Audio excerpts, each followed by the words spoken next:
berpikir kritis, pada postmodernisme, ya. Postmodernisme itu ya memang sedikit banyak melangkah meninggalkan modernisme, tapi masih dalam jangkauan cara berpikir barat lah. Tidak ke timur, tidak ke Hindu, Kabalah, Sufi, tidak. Itu benang merahnya tetap barat. Misalnya mengkritik Kartesianisme, mengkritik Hegelianisme, gitu kan masih barat. Nah, sementara kritik modernitas yang dipraktekkan oleh Guénon itu meninggalkan horizon modernitas. Kita bisa bandingkan dengan Heidegger. Dua orang ini sama-sama metafisis. Maka dengan kacamata metafisis, mereka mempunyai kemampuan untuk meninggalkan horizon zaman. Nah, saya menyebutnya gini, Guénon ini memberi suatu Weltanschauung, worldview atau wawasan dunia yang berbeda dari yang dimiliki oleh modernitas kita. Nah, ini mirip seperti Heidegger kalau dia mengatakan bahwa zaman modern itu ditandai oleh subjek, ya, manusia sebagai subjek. Kok bisa mengatakan begitu? Karena dia keluar dari horizon itu. Nah, lalu zaman kita ini adalah zaman kontemporer ditandai oleh Gestalt, gitu ya. Nah, dia keluar lagi itu dari kontemporer atau gimana ya, sehingga dia bisa mengatakan semacam itu. Harus keluar dari horizon untuk bisa mengatakan sesuatu mengenai yang ditinggalkannya. Nah, bedanya juga besar ya. Kalau menurut saya nih, kalau Heidegger itu kan sedikit banyak dipengaruhi oleh fenomenologi. Jadi setelah di Kehre, pembalikan itu dia bertolak dari ada, begitu saja. Ya. Nah, ada, lalu horizon ada itulah yang menjadi titik tolak dia, bukan Dasein. Nah, dari situ dia melihat zaman-zaman. Sementara Guénon dia punya pegangan ya untuk melihat modernitas, yaitu Hinduisme. Kalau nggak ada pegangan gitu, dia nggak bisa mengatakan modernitas ini apa gitu ya. Nah, jadi Weltanschauung yang berbeda yang diberikan oleh Guénon kepada kita itu juga ada asal-usulnya, jadi tidak dari ruang kosong, ya. Dan ini berbeda dari apa yang diberikan oleh Heidegger. Nah, oke. Saudara-saudara, karena topiknya kalau kita bicara tentang René Guénon itu cukup luas ya, saya membatasi diri pada buku Guénon, The Crisis of the Modern World, yang diterjemahkan jadi krisis dunia modern ya oleh Shihabul Furqan. Bagus kalau Anda juga punya bukunya sehingga bisa ikut mempelajari ya. Nah, Guénon itu membahas topik-topik yang lebih luas daripada kritik modernitas, yaitu metafisika, teori simbol, tradisi. Tadi sudah kita lihat buku-bukunya, kritik sejarah dan masa depan. Nah, buku The Crisis of Modern World itu menghubungkan metafisika perennial dan eskatologi. Nah, kita membatasi diri pada nomor 3. Nah, ini sebetulnya bangunan yang relatif komprehensif mengenai pemikiran Guénon. Jadi ada metafisika perennial, yaitu bertanya apakah realitas sejati itu. Ini judul bukunya ya, ada 2 di situ. Lalu tradisi dan simbolisme itu untuk menjawab pertanyaan bagaimana realitas itu dihadirkan. Nah, ini tentang agama-agama ya. Lalu kritik modernitas ini, mengapa realitas itu tidak lagi dipahami dewasa ini? Maksudnya realitas yang sejati itu tidak lagi bisa dipahami oleh kita semua, orang modern ini menurut dia. Apalagi orang barat gitu ya. Nah, lalu ada eskatologi. Menarik ya. Jadi mirip-mirip teologi gitu ya. Jadi ada eskatologinya juga. Kemana dunia modern bergerak gitu. Nah, kita fokus dalam pembatasan kita hanya pada nomor 3. Ini lokus kita. Oke. Nah, saudara-saudara, jadi kritik modernitas yang dilakukan oleh Guinol itu dilakukan atas dasar metafisis. Jadi bukan dasarnya sosiologis, misalnya seperti neomarxisme atau Foucault misalnya, kan bukan. Psikologis seperti Marcuse misalnya, bukan ya. Atau juga bukan didasarkan bahkan pada historiografi empiris, bukan. Jadi ini menarik ya, begini. Saya ini kalau membaca filsafat kontemporer itu nampak itu dari buku-buku yang ditulis oleh para filsuf kontemporer, khususnya setelah dialektika pencerahan dari masa Frankfurt ya, lalu ada poststrukturalisme, hermeneutik dan seterusnya begitu. Ada upaya yang sangat kuat dari filsafat kontinental untuk menyudahi metafisika, untuk mencurigai metafisika, mengkritik metafisika. Gitu. Jadi, ya, yang saya cukup akrab misalnya dengan Habermas. Habermas itu juga dalam buku-bukunya berusaha untuk mengembangkan suatu pemikiran yang post-metafisis. Semacam itu ya. Jadi, ini agak berbeda dengan Guinol ya. Guinol ini justru dasarnya metafisis. Dasarnya metafisis. Dia tidak meninggalkan metafisis. Justru meninggalkan metafisis adalah masalah bagi dia. Nah, jadi kita sekarang bertemu dengan dua macam Rene gitu ya. Yang satu adalah René Guinol, yang kedua adalah René Descartes. René Guinol ini adalah kritikus modernitas. Dan René Descartes, bapak modernitas. Jadi, yang sedang kita benturkan, boleh dibilang begitu, dua orang ini di dalam sesi malam hari ini. Kalau saya membaca buku Krisis Dunia Modern ini, ya para pembaca filsafat Barat akan tahu, oh iya, ini sasarannya adalah René yang lain ini, René Descartes, gitu kan? Nah, saudara-saudara, salah satu pertanyaan yang harus kita ajukan kalau kita membaca Guinol itu adalah soal periodisasi. Karena kita terbiasa dengan historiografi empiris. Dan historiografi empiris itu berkembang di dalam modernitas ya, dengan abad 19, dengan masa sejarah historische Schule di Jerman ya. Ada Herder di situ, lalu mempengaruhi sampai Hegel, Schelling dan seterusnya ya. Lalu ke Prancis seperti Auguste Comte ya. Spengler dan seterusnya. Nah, historiografi empiris itu ya dasarnya keyakinan bahwa era yang disebut modern itu sebuah era yang otentik, era yang bisa dipercaya gitu ya. Nah pertanyaannya sekarang, bagaimana dengan periodisasi yang dikemukakan oleh Guinol dalam bukunya? Ini historis atau metafisis? Saudara-saudara, kalau kita melihat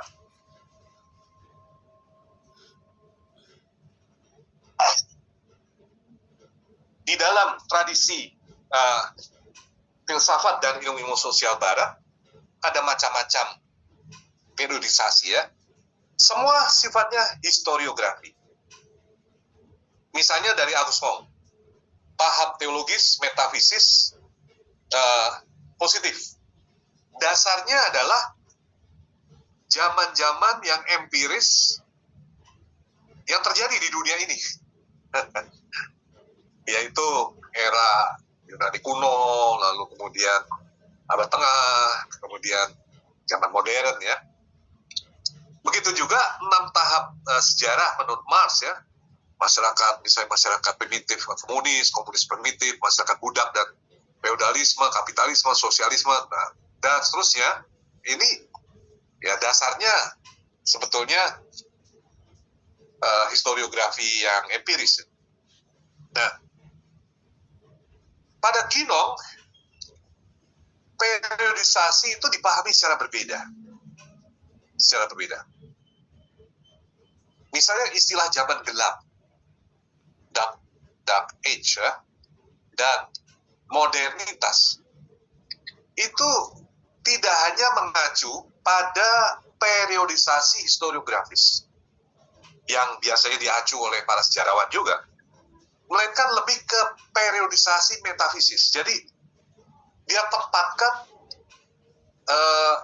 modernitas, berarti juga historiografinya dalam konteks cerita besar yang lebih luas, yaitu sifatnya metafisis. Nah, menurut dia modernitas itu, nah ini dia ambil dari kosmologi Hindu ya, adalah tahap akhir dari Kali Yuga, zaman besi, yang tidak lain daripada zaman kemerosotan spiritual maksimum dalam siklus sejarah. Nah, siklusnya dari emas, Satya Yuga, perak, Tetra Yuga, perunggu, Dwapara Yuga, lalu besi, Kali Yuga dalam kosmologi Hindu, yang disebut dalam Mavantara ke-7. Jadi kita perlu memahami dulu sedikit banyak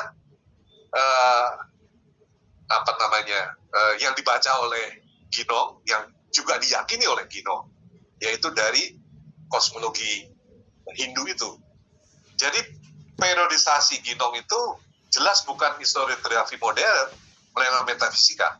Jadi ini saya bandingkan lagi, mungkin lancang, tetapi bisa menjelaskan sedikit banyak seperti Science-Geschichte dari Heidegger, gitu ya. Nah, oke. Nah, ini adalah kosmologi Hindu, ya. Nah, jadi ini tadi zaman-zaman, ya. Jadi ini ceritanya juga ada gitu ya, mitologinya. Nah, satu hari Brahma itu berapa miliar tahun gitu kan?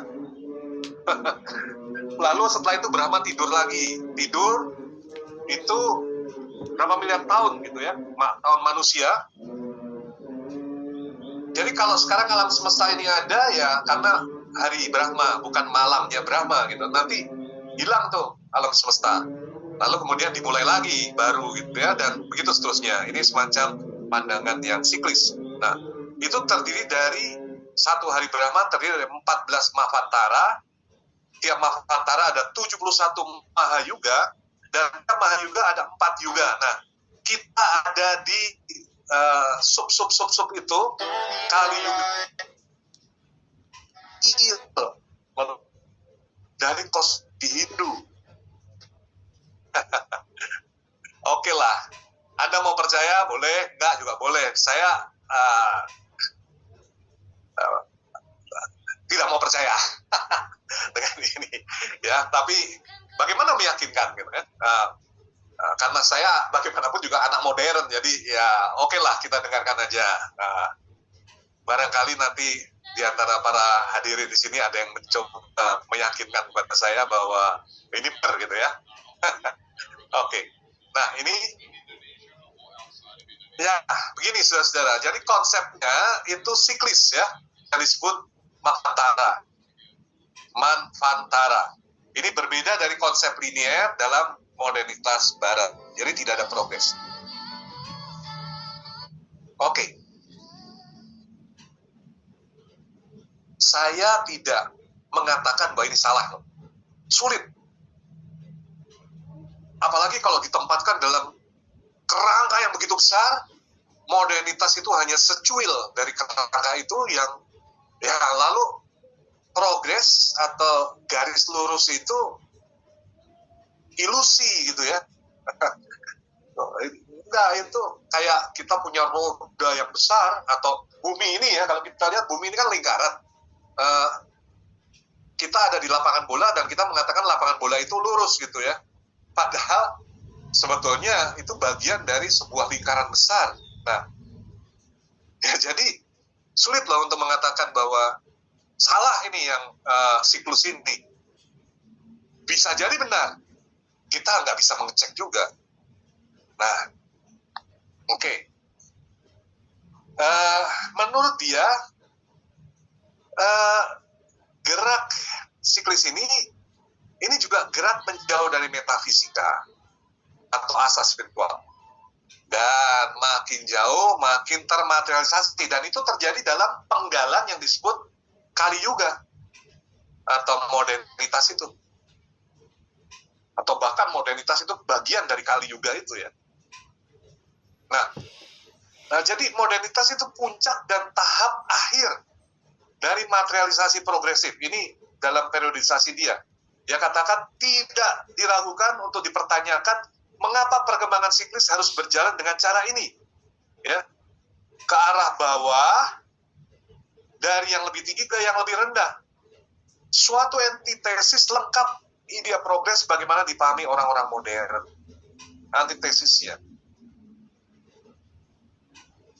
Jadi dia bahkan menggali lebih jauh dan menerawang lebih jauh lagi dari para mahasiswa filsafat manapun gitu ya. Dekadensi itu tidak dimulai dengan Descartes.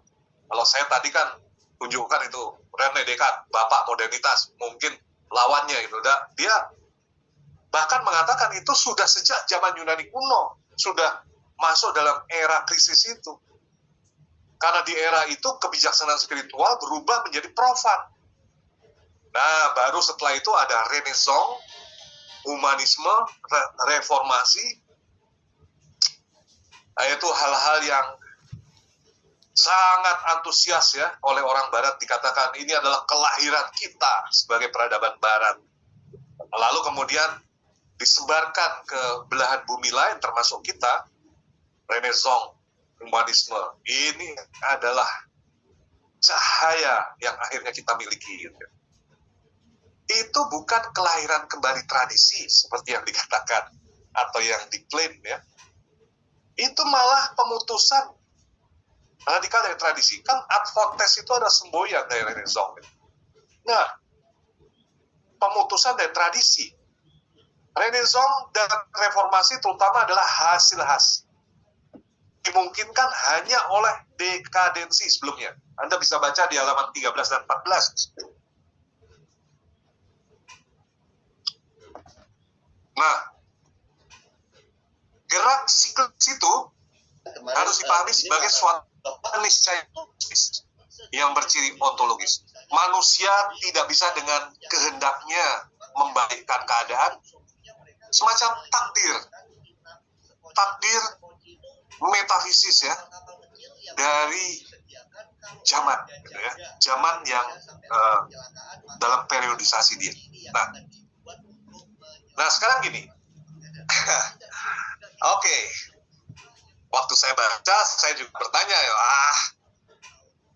ini ada ya, pakai kosmologi Hindu diterapkan ke peradaban modern gitu kan. Nah, mengada-ada nih, fiktif, legenda bahkan ya. Itu Ginong sudah memperlengkapi dengan argumen. Jadi dia itu menulis buku ini juga dengan, saya nggak tahu gimana publiknya ya, tapi mungkin nanti ada yang tahu bisa menceritakan. Cuma saya kira publiknya publik yang skeptis ya. Termasuk orang Prancis, kan dia nulis dalam bahasa Prancis. Dia harus menjawab lah.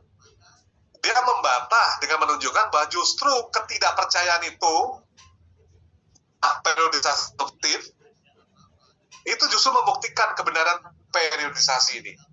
Menganggap periodisasi ini suatu legenda adalah, saya kutip, suatu pengakuan akan ketidaktahuan dan pemahaman. Ya gimana ya? Ini sebuah tesis